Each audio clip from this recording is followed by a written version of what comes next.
Hello there. Thank you for joining us on the midweek edition of Journalist Hangout. I am Bukola Samuel Wemimo. Today on the program, APC governors ask Kaduna government, organized labor to return to the negotiation table as NLC president leads protesters to Kaduna government house, dares Governor el-Rufai to arrest him. Again, gunmen burn police station in Abia as Lagos CP engages DPOs, policemen in weapon combat training. And later on the show, suspended Governor Abiodun's aide faces 30 years in U.S. prison. I will be hanging out with Asukwa James and Paul Dada. Journalist Hangout, of course, starts now.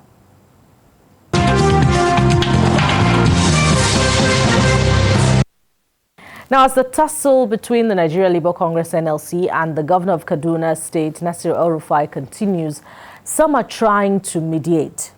APC governors are asking both parties to return to the negotiation table to prevent the ongoing strike from crippling the state's economy. In the meantime, President of the Congress, Ayuba Waba, seems to be uncaring about being declared wanted by Governor el-Rufai. He boldly led protesters to the Kaduna government house with no fear of an arrest. Gentlemen, first of all, let me welcome you to the program. Paul Dada. Thank you very much. Welcome to the program, a friend of the house. And of course, Asukwa James. Yeah, thank you. Welcome to the program. Let's look at this issue critically. The executive, of course, reserves the right as the employer to sack, and Labour also reserves the right to express its agitation through an industrial action. So amidst these issues, let me start with you, Paul. Have you seen the Kaduna workforce justify that it's not an extra weight on the wage bill of the government house? Because the governor, in justifying his decision to sack, says 90% of federal allocation is spent on on the workforce. Okay, seriously, if you look at the situation, if you look at it on the surface, you would say that the governor of Kaduna State actually has a justification for doing this. But the question is, I want to ask is, how has he been able to manage the state all this while? Is this the time when everything is down in the country? All sectors are down, there's insecurity, people are losing their job. There is this report last year, I think December, that Nigerian unemployment rate rose by over 33%. And we all know that unemployment, Kaduna actually is bedeviled by insecurity. Yeah. And then we know that unemployment is a very strong contributory factor to crimes, insecurity. So is this the right time for him to downsize? He calls it right size. But then we know that it's downsizing. So he has to think very well before he takes some of these actions. You know, it started by sacking local government workers, about 400,000 of them, over 400,000. I think over 300, over 3,000 were retired. Those who had spent 10 years. While the other ones 3,000, not 400,000. No, so 4,000, I beg your pardon. 4,000, I meant to say. It sacked over 4,000 and over 4,000 in all the people that were laid off.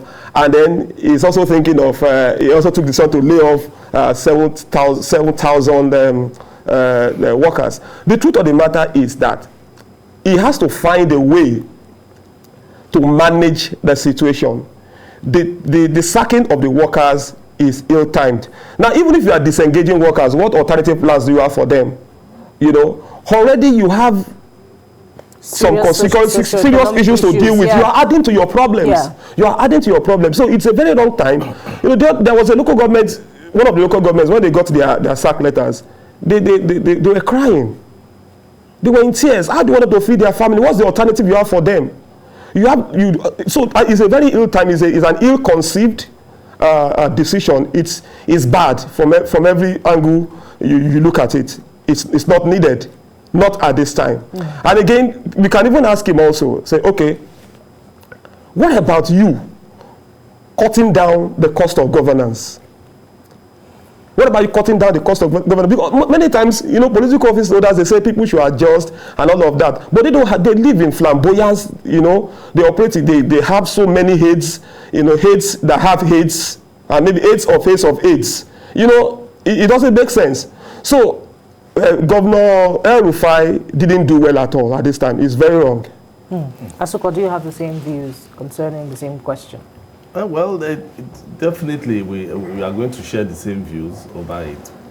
But mine is about the manner in which the workers were sacked, because there's a level of human face that is supposed to have been, put into how to retrench a worker. For instance, I know the last time when he was sacking teachers, he actually, organized an exam for them, and then from there he was able to weed out those who are not qualified, eminently qualified, to teach, children. But in this case, it was different, in that he just knew that he was going to right size, and then the next thing, the head of service started sending memos out and saying, okay, in the local government, I don't want more than 50 people in local government. And then grade levels, from grade level 0 to 6, you turn them to casual workers. And then if you are from level 14 upwards, even if you are 40 years or you have not even gotten to 50 years, you are retired. So all those things, you will see that it won't all go well to the Nigerian Labour Congress. And then the issue about not even bringing, because in such situation, what the governor is supposed to have done was to bring the NLC and say, okay, fine, this is our revenue. This is what we'll make. This is what we collect from the federal government. Because the Governor el-Rufai is saying that what they are getting from FAC can't even assist them or give them the opportunity to go into development. That most of 90% of whatever they have as revenue goes into the salaries. And so the only thing he would have done was, okay, NLC, we don't want to go on this strike. This is how much I'm getting from the federal government. This is how much I'm making as internal generated revenue. So I cannot carry the burden. Then NLC will now look for options. But from what I've seen, the NLC is in one side, the governor is on the other side.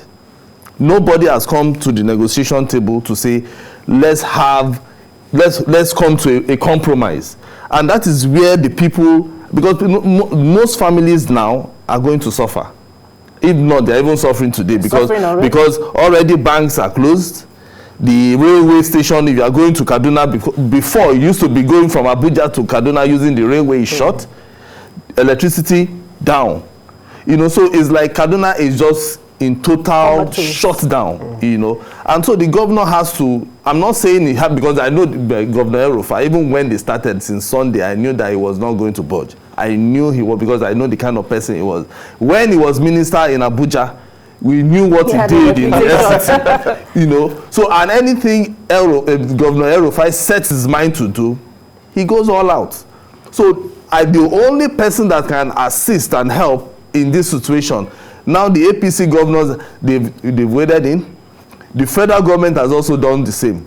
So I think where they will have to go, at the end of the day, maybe they have to go to Abuja, where the president will say, okay, fine, el-Rufai, pedal down, you NLC, calm down. But it shouldn't get to that point, because we are operating a federal system of government. The central government should not be the one to always solve situations that even the governor can solve. Just like Paul is saying, all states should not be going cap in hand to Abuja for funds. I think we have a caller on the line. Hello there. Good evening. Hello, good evening, Joe. Yes, you're on. Yeah. Go ahead with your contribution. Yeah. el-Rufai has a very good plan, but his penchant for confrontation is not making them to understand what is to be done.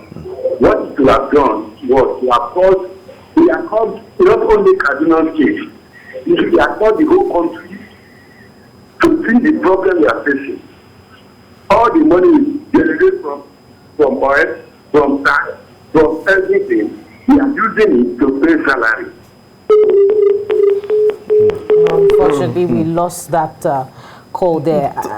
He took the point right out of my mouth when he talked about the governor having a penchant for confrontation. But let's look at the description of the manner in which the strike was carried out. According to the statement by the governor's aide, Muiwa, he says there was brazen shutdown of electricity, attack on public infrastructure and buildings, locking up hospitals, forceful discharge of patients, unlawful trespass into public facilities, and the wanton use of coercion, and in fact, taking the strike to other sectors that are not primarily concerned with it, beyond the public sector.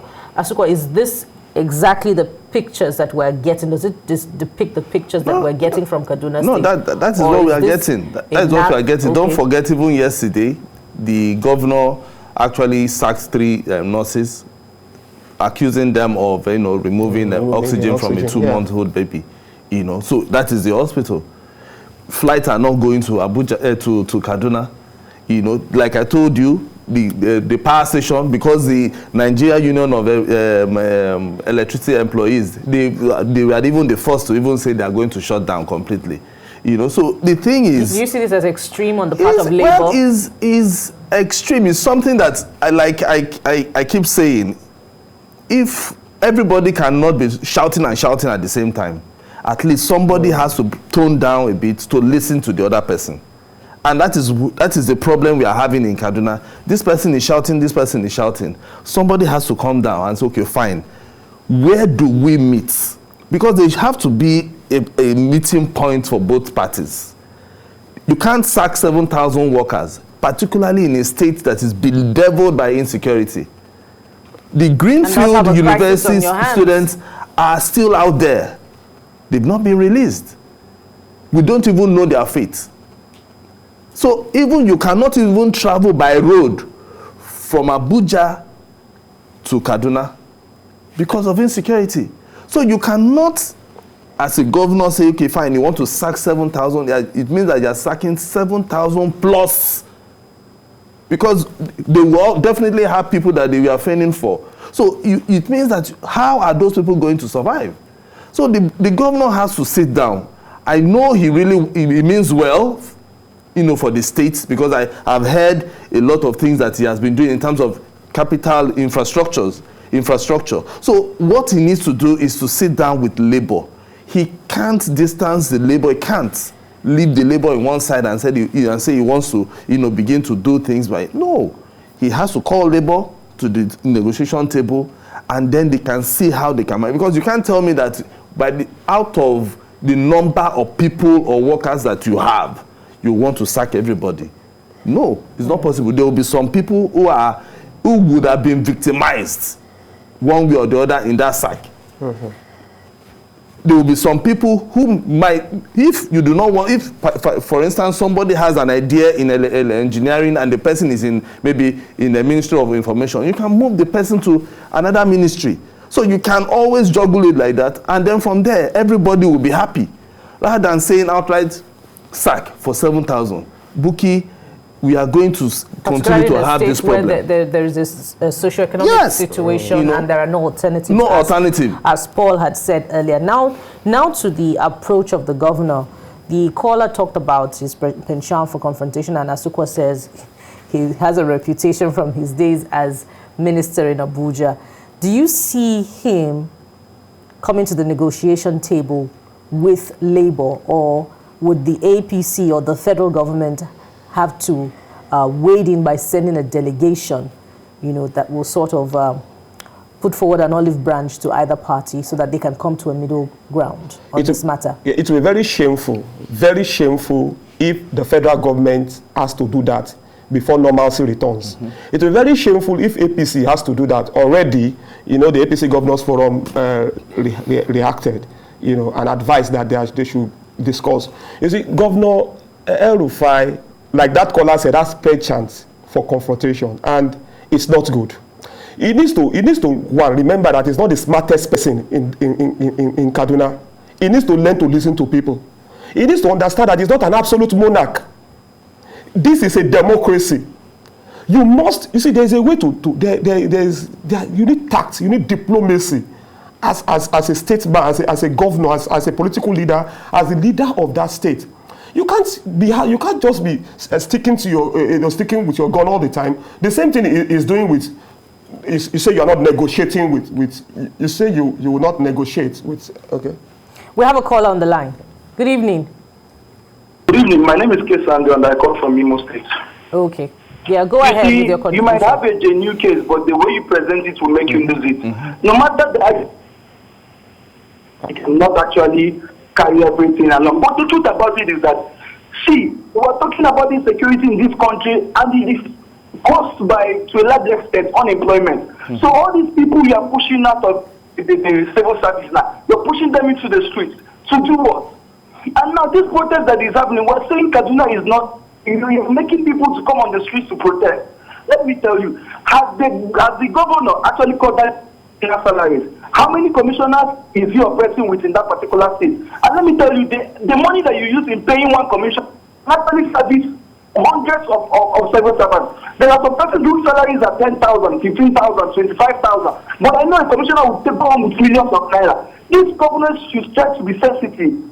We are talking about insecurity and unemployment in this country. We are pushing people. I support labor. Labor should go ahead because this is the only language our governors share in this country. The protest must continue until they come to senses. God bless Nigeria. Thank you very much. Didn't quite get your name, but you called us from Imo State. Yeah, go ahead, Paul, with your point. I was talking about this attitude of, sticking to his gun. The same way he says, I can't negotiate with bandits, and then you are not at an advantage. You understand? Now you are deploying the security men to deal with this once you are declaring them wanted. Why don't you deploy that force against the bandits? Why are you deploying that force against unarmed citizens who are fighting for their rights? So he has to have a change of approach. He needs to be advised. He needs to be advised. He needs to advise himself as well. You can't keep your state is already. Are we sure it's the state government that has deployed thugs to attack? No, I'm not about it. No.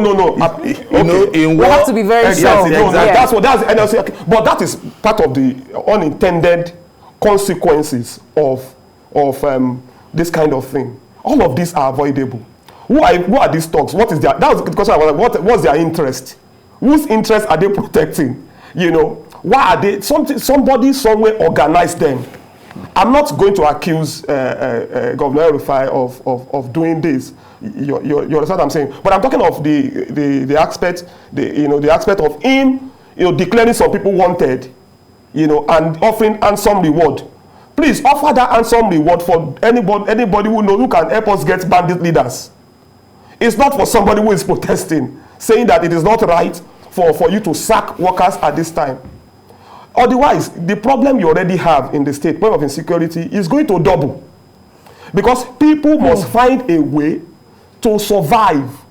And if they cannot find another way, they have to do what? They have to take to crime. They have to take to crime. You will see that if he has no choice, he just has to come to the... I like to think that he will see reason. I like to think that he will see reason and then come to the table with these people. You can list them out. You can say, okay, look at, like Asuko said, this is the problem. We cannot sustain this. What do you think we should do? Then what about you also? What about your public officers also cutting down their own income? You can leave by example. We are we are reducing our salaries. Very critical point. Government always says, yes, it's the truth. Cut down, to labor, but should government also lead by example? They should lead by example. It's not every time you say people should adjust, and all of that. So what do you want people to do?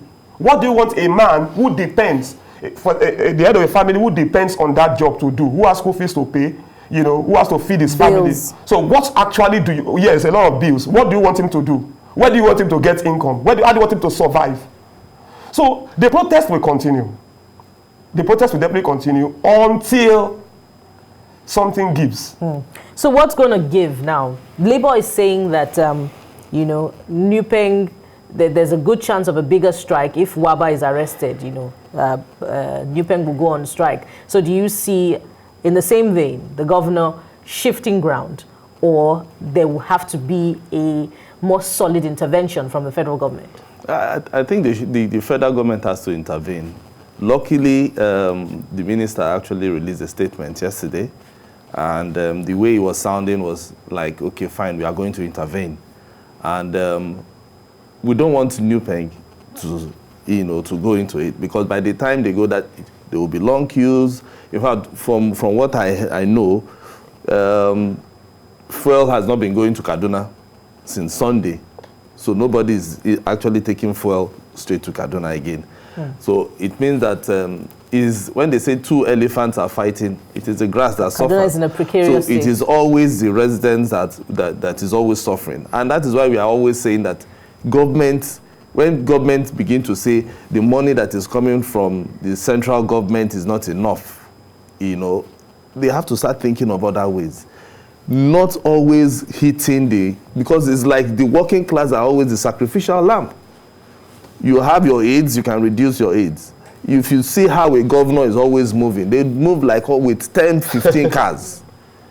A governor alone, one man, he will move with 15 cars, 16 cars, 20 cars. You can reduce it. We have gone outside the country before and we see where prime ministers, they are all taking train, riding bicycle and all that. But in Nigeria, we want to take like, it's a departure. So imagine taking 20 cars or 15 cars. Imagine having more than 100 police officers guarding one man. So if you reduce it, reduce the number of vehicles, maybe to only 3 or 4, reduce the number of aids that you have to only 10, based on what you want. Because this thing, what are your aids doing? Because there will be SA, SSA. SSA will have SA inside the SSA. So it doesn't make sense. Because all these people are the people that the governor is going to also find something for. So we can reduce the cost of governance with that. Then the governor can also look inside. Kaduna has rich mineral resources. They have land that they can use for Greek. So they can diversify into other areas rather than waiting for Abuja.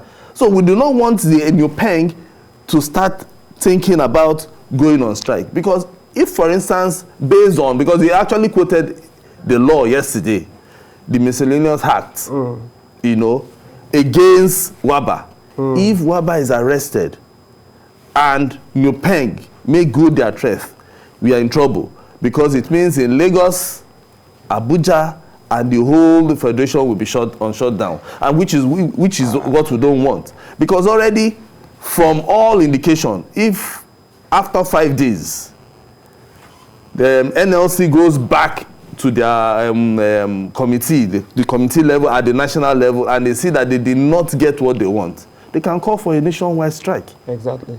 Which we do not want. So the federal government should look at it because, like I keep saying, we know it is not only in Kaduna that this problem is happening, that they are owing salaries. Thankfully, it's not even owing salaries. But from the little that I know, they said if you even get a lot from Kaduna, from the state government, then you know that you have a job. But if you don't, Zegobe. So what we should be looking at now is how to intervene so that this does not snowball into a bigger strike. Absolutely. And you have a point about how this is handled will have a ripple effect on other states who are owing salaries. We have a caller on the line. That will be the last call we'll take before we go on break. Ishaku from Kano. Good evening, Ishaku. Good evening, ma'am. Yes, you're on. Go ahead. Journalist Hangout, I greet you. My contribution is the governor of Kaduna State. He wants to do so many things in the state at once. How can you you are building overhead bridges? You want to build markets. You are destroying markets severally. You want to build them within 1 year. How many years does he still have to be in government? By next year, this time, it is politics. He's looking for money to build all those infrastructure within 1 day. Rome is not built in a day. Let him do the little he can do and leave the rest for another government to come and continue. That is my own take. All right. Thank you. Thank you very much, Ishaku from At least let him start something. So if he starts... There's no problem with but Ishaku is making a very critical point. See, that governors in Nigeria should, understand and grasp that personal capacity is just as important as infrastructure. But the truth, my reaction to that is this. There's nothing wrong. It's even very bad that you are spending much of what you have as resources on the current expenditure. Now, there's nothing wrong in embarking on as many capital projects as possible. But there are ways to go about it. You can go about it by using going through the BOT, build, operate, transfer model. Yes. You don't have to be. It doesn't have to be the government sponsoring all these things. You can engage with private sector. Investors can come. And then many projects in Lagos were done that way. You understand? You don't have to be the one driving it all over the time. Start pumping the whole funds that you have on one project. No. So you can do that. PPP. So we can go on and on making points on this topic, but we must make progress now. You're watching Journalists Hangout. We'll take a break now. When we return, we'll move to the southeast. Stay with us.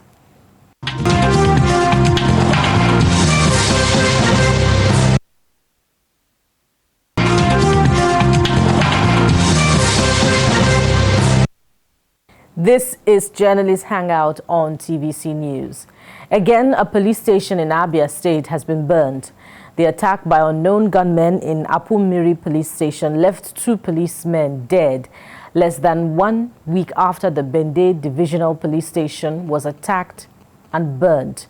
Meanwhile, in what can be seen as a proactive move to prevent Abia in Lagos, the State Commissioner of Police, Hakeem Odumusu, has organized arms and combat training for 110 divisional police officers and policemen. That's in the hope that the insecurity situation is not replicated or does not come to the southwest. But as it is said, an assault on one is an assault on all. So Nigeria must not be comfortable because one part seems to be safe. And that's why we're talking about this on Journalists Hangout today. Gentlemen, in 3 months, 67 law enforcement agents killed in the southeast and south-south. 50 police formations burnt down in the southeast and south-south in these regions. Who are these separatists? What is their intention? And why are they making that region ungovernable? I'll start with you, Paul. They simply have an agenda. I can't speak for them, but whatever their agenda would be cannot be for good, and it's obviously not for good. In Abia alone, in 3 months, you've had 7 police stations, being attacked. This one will be the 7th one. So I believe that there is a calculated and coordinated agenda against the southeast and south-south. Certain persons are behind it. I don't know whether they are IPOB as is being alleged. I don't know. IPOB has denied that. But certainly insurgency is going on there. And the fact that this has happened for months without any, I don't think there has been any serious arrest, okay? Now, means that the people, the attackers, for now, are stronger than the security forces. It means they have an advantage. It means currently, we don't have an answer. We don't have a solution. We have not found, at least for now, we have not found a solution to the problem. I know that the military did some deployments and all of that recently, but it's still happening. It has not stopped happening. It means whatever we have done or we are doing now is not the best. That is what it actually means. Because it keeps happening. It may still happen tomorrow. It may happen, there's a reason why police stations and security men, policemen are being attacked. There's a reason. There's a particular reason why policemen. Why are the police stations the targets this time? Why are police officers the target? There's a reason. Another target is INEC office. INEC offices, they are setting ablaze INEC offices. So you begin to wonder, what is the problem? Certain persons are bent on making that part of the country ungovernable. Before this time, there have been relative peace. Relative, I say relative, because there have always been insecurity in that place also, in every part of Nigeria. But recently, things have gone from bad to worse, and they keep getting worse. So it then means that we need to tighten our belt. Whatever has to be done has to be done. And then this also, for me, it reinforces, it corroborates the opinion of people who are asking for state police. The truth of the matter is, Nigeria is under-policed. That part of Nigeria, as other areas, are under-policed. So why don't we begin to think of something new? Something new. I was very happy. Everybody, most of us are happy when the Southern governors, came out with their resolutions and all of that. But we became sad when people that should understand started playing the ethnic card, started, say they want to destabilize the country and all of that. And then some parts of the southeast, south rejected the proposition of police. Exactly. No, the proposition, yeah. What is the problem? It seems you are not ready to. I keep asking, when people make some of these comments, you wonder what is their interest? Do you want this country to be okay? Do you want this country, do you want us to sleep with our two eyes closed? Now, even if you are that rich, even if you are rich and you are sending your children are not here, don't forget that the children of the poor you are neglecting, they are the ones that will attack your children when they come to this country. That's the truth of the matter. So it is in everybody's interest for us to secure this country. We've got to find a way. The first responsibility of government, any government at all, is the protection of its citizens. Whatever, I keep on saying it, even if you make achievements, whether they are modest or major, in other sectors, whatever achievements you are making or you have made are being rubbished, and very much so by this worsening state of insecurity which we have found ourselves. It has to change. We can't continue like this. Why is it that the news, the major news coming out of Nigeria now is they are attacking police stations, or they are kidnapping people, or they are burning INEC offices? So when will the narratives change? Asuko, in the same vein, I'd like you to particularly, does it make sense that no credible arrests have been made to, take security agents to leads as to who are those carrying out these attacks on, police stations and policemen? Then why have policemen become endangered species, not just in the southeast and south, now in Nigeria? Exactly. The thing is, the only major arrest that has been made has been maybe one of the second in command of Nnamdi Kanu, and everybody celebrated. But after that, what happened? Police stations have been burnt. INEC offices that we were thinking nobody will even dare to go there, they started burning INEC offices, And I think even from my state, some 2 days back, somebody sent me a message that please, if you can help, that Esenujim, where the former governor is from, they come every day. The people there, they don't sleep with their two eyes closed, because these guys just come, they burn the police station.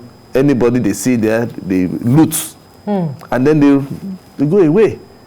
Nothing has been done. There was a time even the governor had to declare curfew around the place. After that, he lifted it and said, okay, motorbike should not, ply, and motorbikes and tricycle.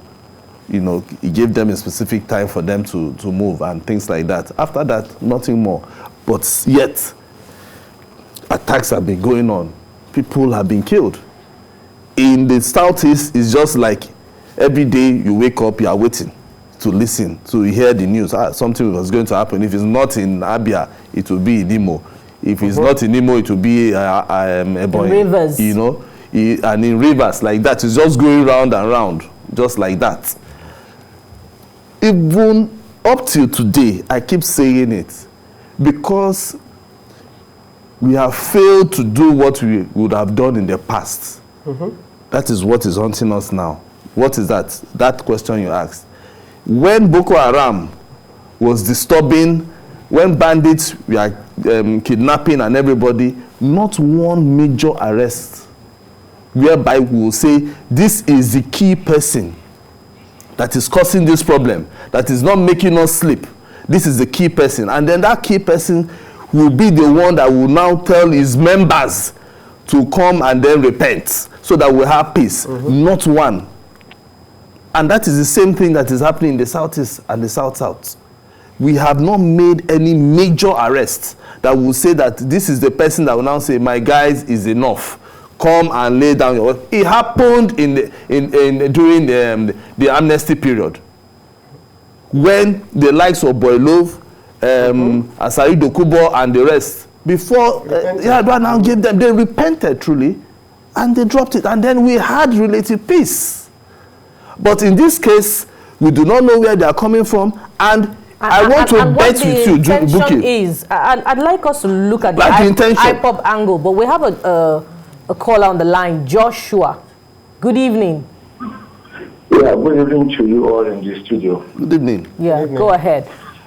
Yes, I want to say I'm saddened with what is happening in the East. When the S-men are killing people, everybody is shouting S-men, S-men, S-men. Why are we saying unknown gunmen? What is unknown gunmen? Then why is the attack on the security operators, on the police? Are they not human beings? Why are they killing them? What is their sin? What is the aim? Then why are we coming out to just say they are unknown gun? Why is it difficult to know the unknown gun? Why can't we know their faces? When we have S-men, we are shouting S-men. Is the S-men that is killing the East? The police they are killing, are they not human beings? Something should be done. The entire East, the governors, the main leaders there, they should write down what is the problem, what are the people? Yeah, we all need answers. We understand your dilemma. We identify with it as well on this platform. Thank you very much for calling us, Joshua. So, Buki, the thing is, just like he's saying, you cannot tell me that when they were going to Bende, 100 gunmen went there. Are you trying to tell me that in that community, nobody could identify Mr. A or Mr. B? Nobody, not even one person could identify anybody. To say, okay, then giving the police the information and say, oh, I know one person or the other. Because these people that are causing this problem, you can't tell me they are foreigners. They are people who know those areas very well. For them to know that this is the place, this is where the police station is, this is what they are going to do. Now, the thing is, when once we keep quiet and we think that, oh, because they didn't come to my house, don't forget when they go to this police station, they are freeing criminals. And those criminals are also taking guns, the armory. Weapons, they will take and then at the end of the day, they will arm us. So we must know that security of lives and property is also our own goal as individuals. We must look at it from that angle and begin to see how we can help the government. Because as it looks now, the government is now looking, how do we solve this problem? You might have new IG, you might have new security service chiefs, you might have new DSS, but those, they have limited capacity in terms of even human capacity. Because they will only, if you give them intelligence report, they will go there, they will do what they want to do, and they will leave. But where the other people are, you are talking about even bandits in the south, in the northwest. They have more than 3,000 camps. How do you do it? Now, Asuko, let's look inwards now. Some reports coming from the southeast, residents are asking questions similar to what Joshua said. And one of the reports I read, the residents said that, even the state may be complicit. I don't want to mention the state now, that the state government may be complicit. That how can shooting go on unchecked for hours For hours. So, but I know that a certain book says, can a house divided against itself stand? So can't stand. The IPOB has said, we're not involved. What can you deduce? What are your deductions from the possibility of these attacks coming from within? Paul? Yeah, it's possible because people that, it should be from within, but it may not be IPOB. There may be some, they may be coordinating or collaborating with some external persons, but it seems to me that people who are actually fomenting all these troubles would be people that know the terrains, that know the terrain. Now, talking about the people shooting for hours and then no intervention, it's not new. It's always been like that with the police. Even here in Lagos, you hear that police go robbers go somewhere to operate, and then you call the police. They won't even come. I know of a community some years ago that they said about armed robbers came, maybe there were like 40. They operated in a particular community and they operated for comfortably. They left. Of course, police would appear after they have finished operating. And probably one of the reasons could be that police is not prepared to face certain level of crime.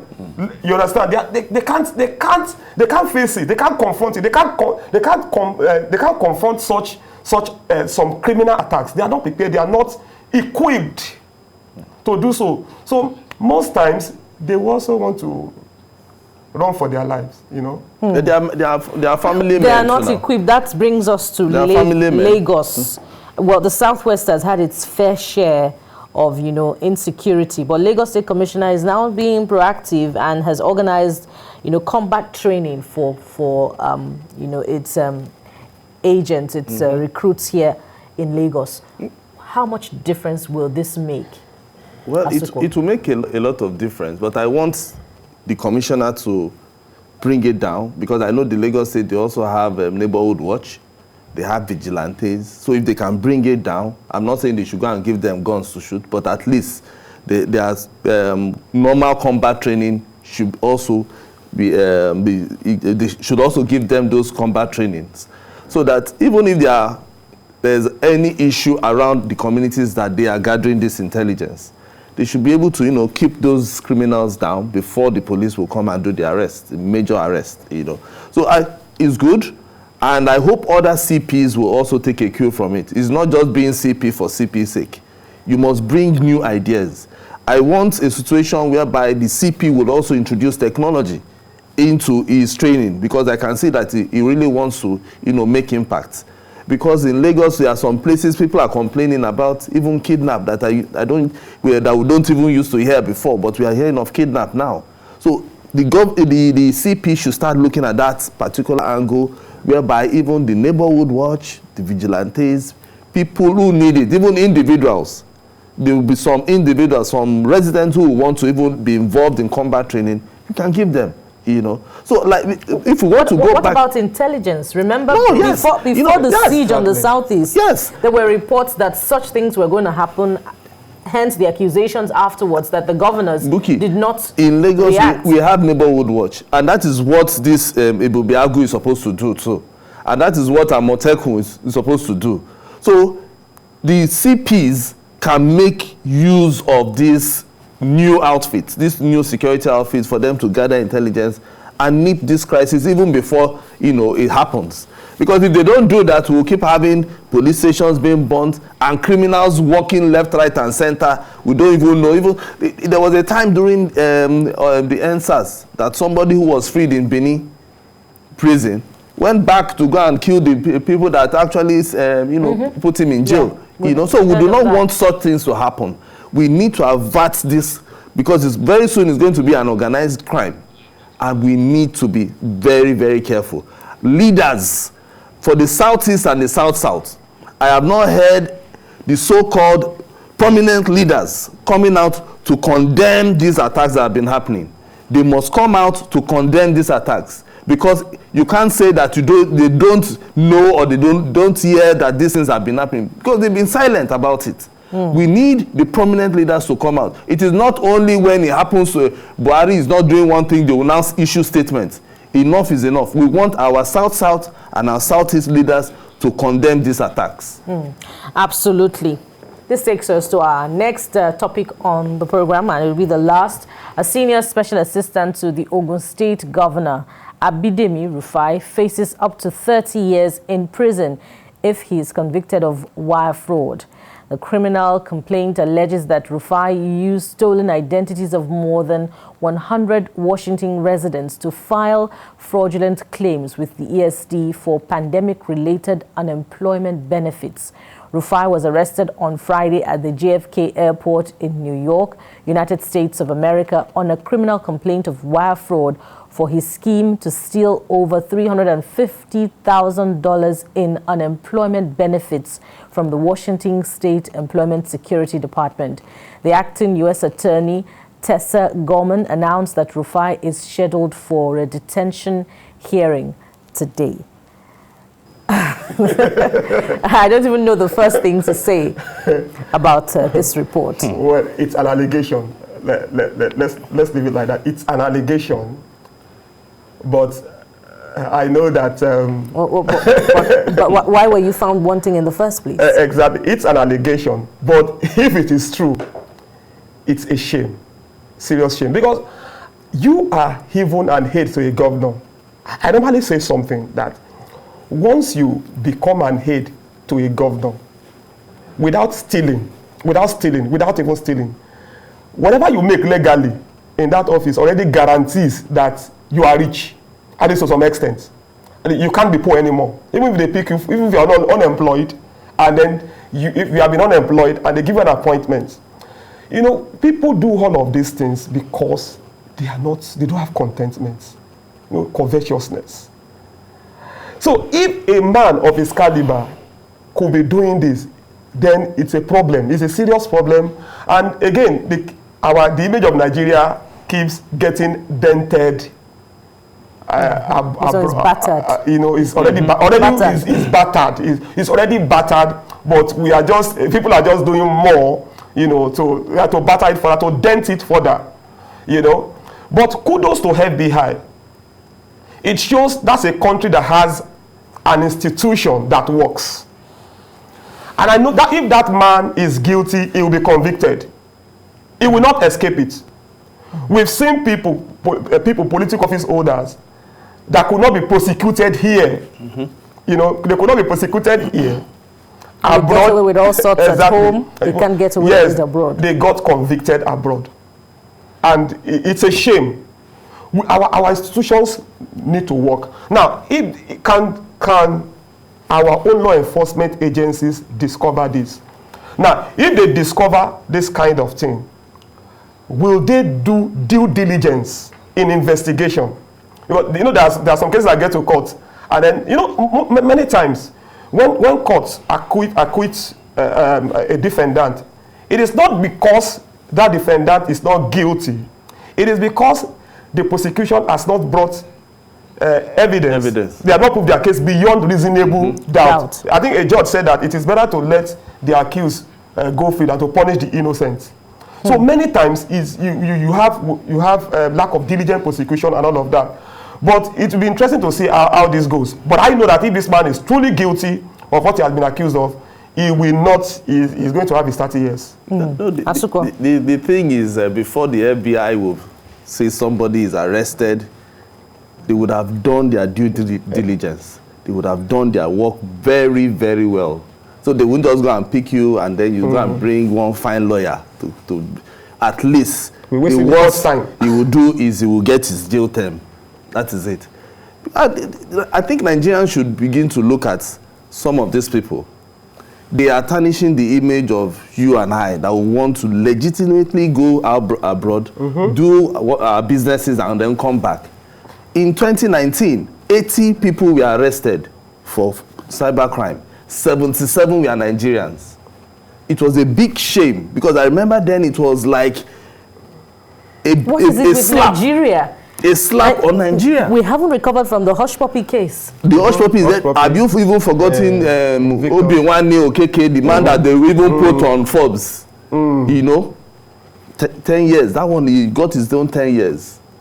You know, so all these people that we sometimes celebrate, because if you see this guy, if he comes to Nigeria now, everybody first is coming down from the airport. He will have security people that will take care of him first. You know, he will go to the club. He will be the one to buy 1 million naira small Jack Daniels for himself, and they will be wasting money like there is no money. That money is going out of fashion. We now, morals in Nigeria has really gone down. We celebrate scammers.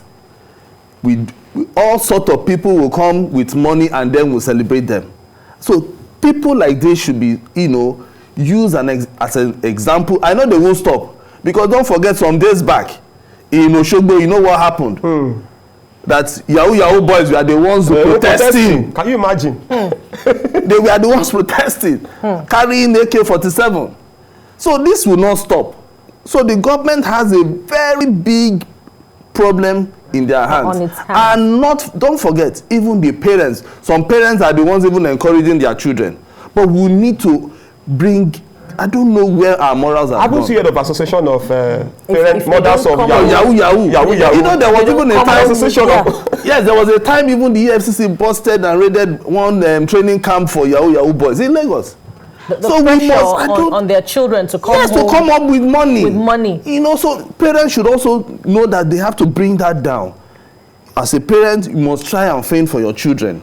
We are not saying, we know that things are difficult, things are very, very difficult. But there is nothing bad in telling your child, go and do bricklayer work. There's always dignity in labor. That is where we are always getting it wrong in Nigeria. If somebody, a fine boy, is carrying pong-pong, you say, he's a bricklayer. No. If you go abroad, you will see fine boy, his car will be outside, he's doing that bricklayer job. And he will be happy doing it, Buki. You are doing tailoring, you should be happy doing it, because at some point, your breakthrough can come. It shouldn't be about doing Yahoo. As you say, we celebrate scammers in Nigeria. You know, it's curious when you travel to some states, there are hotels that are booked by Yahoo boys, and it's an open secret. No, it's open. When once go to just travel out, as you are coming out, you will see one small boy, one lenge boy is like this, letter not I, more than 21, with socks. He will be wearing a slipper that his father cannot afford. White, brand new car, white. See, my brother, something is broken with our value system. Something is broken with our value system. Politics, religion. Yakubu Gowon ruled this country for how many years? He did not have a house in his village. It was after he left government that they built a house for him. I heard the story of the prime minister, the first prime minister, the only prime minister we've had, Tafawa Balewa. Tafawa Balewa was on leave. He took a train to his village. A foreign journalist was looking for him to visit, to interview him. He saw someone selling sugar cane, and he said, "I'm looking for the house of your prime minister." And he pointed. He said, "He just bought sugar cane from me." And then he went to that place. He saw the man sitting down with his children on the floor eating sugar cane. Well, that would be a good way to wrap it up on the program today. Thank you very much, Paul Dada, for being on the program. Thank you, Asuka James, for also being on the program. That's all on Journalist Hangout. Join us again tomorrow for another edition, and don't forget to join GH on Sunday from 1:30 to 3:30 p.m. We're on YouTube at youtube.com/TBC News Nigeria. I am Bukola Samuel Wemimo. Bye for now, and God bless Nigeria.